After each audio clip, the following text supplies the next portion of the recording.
జై శ్రీరామ్. ఎలా ఉంది టీజర్? బాగుందా? వచ్చినవాడు గౌతమ్ గురించి ఇందాడ గీతా భగత్ గారు ఇక్కడ క్వశ్చన్లు అడుగుతుంటే రకరకాలుగా చెప్పారు, ఇలా ఉండబోతుందా అలా ఉండబోతుందా అని. మీ అందరికి నచ్చింది అనుకుంటున్నాను teaser. Thank you so much.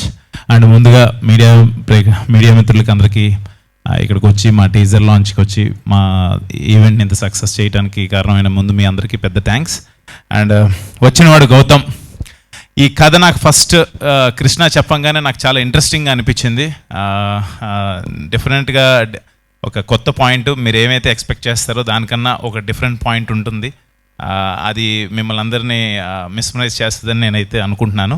And coming to the teaser, ఈ రోజున టీజర్ ఇంత బాగుంది అనే అందరూ అంటుంటే నాకు first of all credit Bala Reddy గారు, డైరెక్టర్ గారు, ప్రమో కట్ చేసిన రవి గారు, అండ్ ఖర్చు పెట్టిన గణపతి రెడ్డి గారు, ప్రొడ్యూసర్ గారు, ఇదంతా పక్కన పెడితే ఒక వాయిస్ ఓవర్ ఇచ్చారు.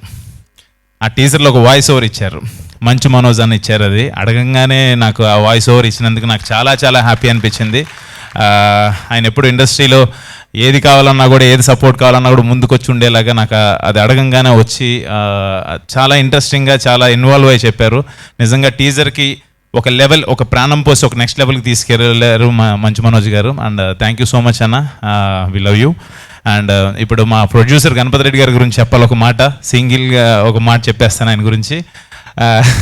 టి గణపతి రెడ్డి గారు, ఈ పేరు డెఫినెట్గా రేపు ఇండస్ట్రీలో వినపడుతుంది మీకు, అదైతే నేను కాన్ఫిడెంట్గా చెప్పగలను. మనకి కల్చరల్ యాక్టివిటీస్ కానీ, సినిమాలు కానీ, వీటికి టి సుబ్బరామరెడ్డి గారి పేరు చాలా గట్టిగా వినపడేది మనకి ఒకప్పుడు. నెక్స్ట్ జనరేషన్కి 100% టి గణపతి రెడ్డి గారి పేరు వినపడుతుంది. ఎక్కడ సినిమాలన్నా కూడా, లేకపోతే ఏదైనా కల్చరల్ ఈవెంట్స్ జరుగుతుందన్నా కూడా ముందు నేను ఉంటాను.